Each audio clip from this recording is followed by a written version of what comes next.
Hi, this is Mary and Andy. You listen to Arcane Frequencies. Today we are talking about trigger music. What is trigger music? Trigger music is played at a location.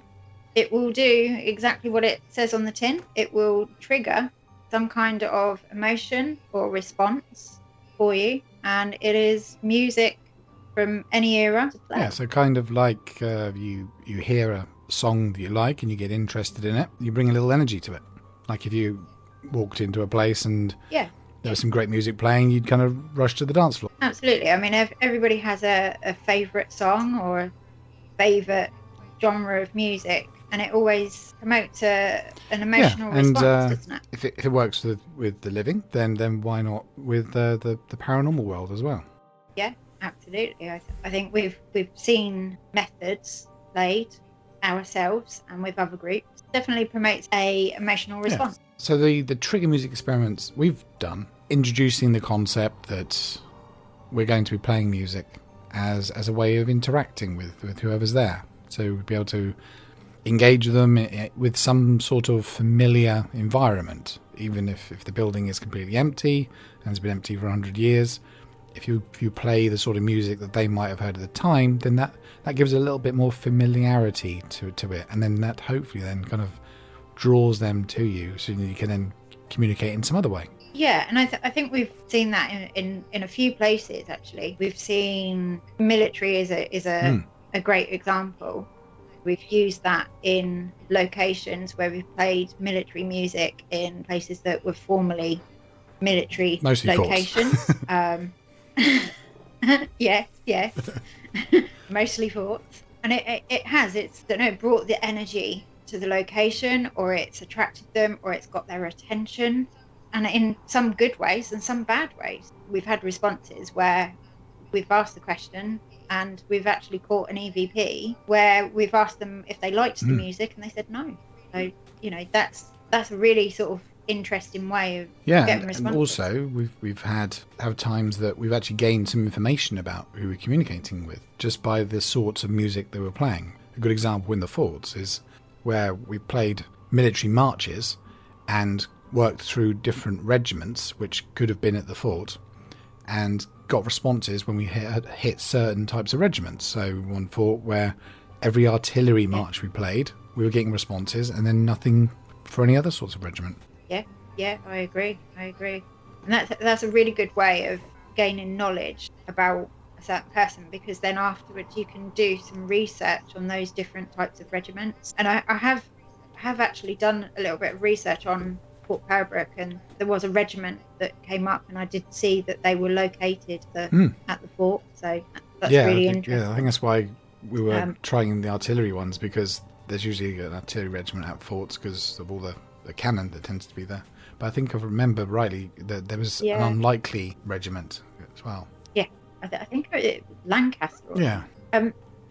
Another example, and again at a fort, is Fort Widley in the bar area, and I think you were playing 1920s music, and we had some really strong REM pod hits. It was almost like they were dancing in time with the music. We were encouraging the interactions, and it seemed the more we encouraged, the more it built up. That area is the bar area, so it's the area that everyone socialised in from the military, and whoever was there communicating via the REM pod, it seemed to really enjoy having the music played. And that's an interesting point as well, because one of the things that seems to help using music as a trigger experiment is how much that the people who are there are actually getting involved with it as well.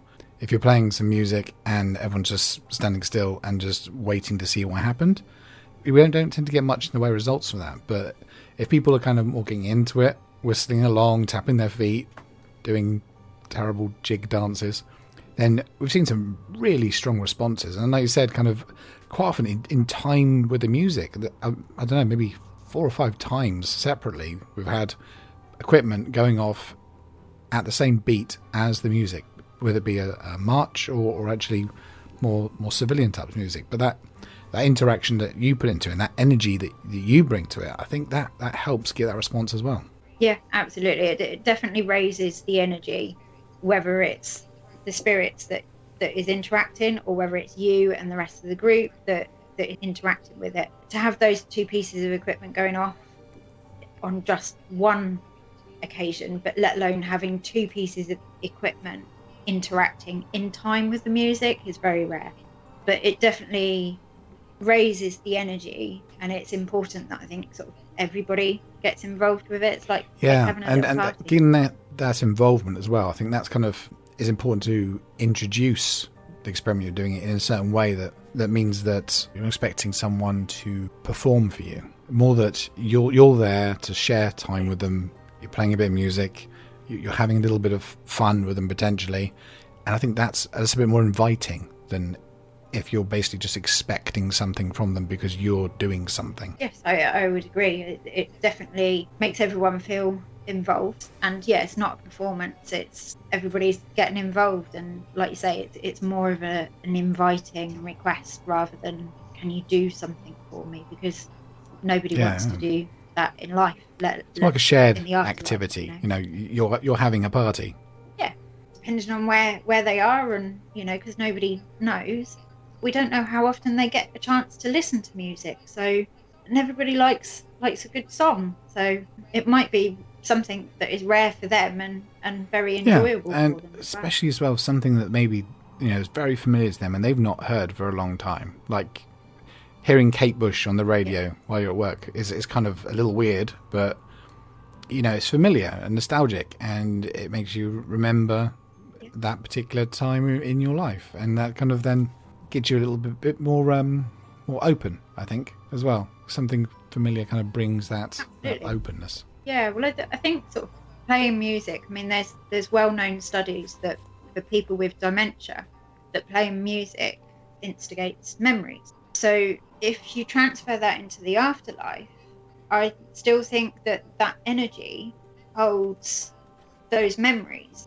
Playing music could awaken those memories for them. That's a very interesting point. And if you could tie that something into like there's the stone tape theory, which is the idea that the things people are witnessing are actually recordings on the environment of people's emotional states or a particular memory, and then when people are witnessing these recordings, they're in a very similar sort of condition as the person who recorded them, and that could be your brain's wavelengths that are tuned up to the same sort of frequency, and it could be that music is helping bring you in tune with whoever recorded that memory in the first place. Yeah, absolutely. We could be going into the realms of frequencies arcane now, frequencies in terms of brainwaves and memory. Arcane frequencies, very good there, very good. It's definitely an interesting theory in terms of how much music can trigger memories and, like you say, feel nostalgic, or even elicit a response where you're not too happy, if you know what I mean. But again, it's still an emotional state. Forts are also a good example. So imagine, and a few forts we've been in have had this, where they've had POWs from the Peninsular War, so they've had French prisoners in these forts, and you're there playing the military music of the day, you know, the Over the Hills and Far Away. So they might not appreciate hearing that because that's reminding them of a very bad time in their life. Which actually brings me back to Pembroke, where we played some music and we said, "Did you enjoy that?" And we've captured an EVP saying no, and actually they did have prisoners of war there. So maybe we're frustrating them. We've had some other EVPs that weren't always so polite. Maybe we need to revisit that. And it's a kind of work in progress. The more times you try the experiment in the same location, the more kind of indications you get for what works and what doesn't, what sort of times to try it, what sort of feelings in the night to try it, also what isn't working and what else you need to then introduce. So that one, for example, maybe we should try and find some French military marches and try those out in the same place to see if that gets a positive response. Yeah, I agree. Let's put that on the list. Shall I write that down, Andy? I'll write it down. One of the things we try to do with these conversations is also take away future actions and then bring those experiments which we're trying back to the conversations later on. So as we're progressing through the different podcasts which we're producing, you'll see a development of knowledge and understanding for each one of these different subjects we're covering, and then the subsequent experimentation we're doing. And even if anybody has any input or any ideas, we're open to hearing them. So as you're listening to these podcasts and you think, oh, this would be a really good idea, send us an email. We're always open to suggestions or advice or anything that you think we should try. You can get in touch with us at contact@arcanefrequencies.co.uk. Let us know any feedback, or if you've got any good ideas for a show, drop us a line.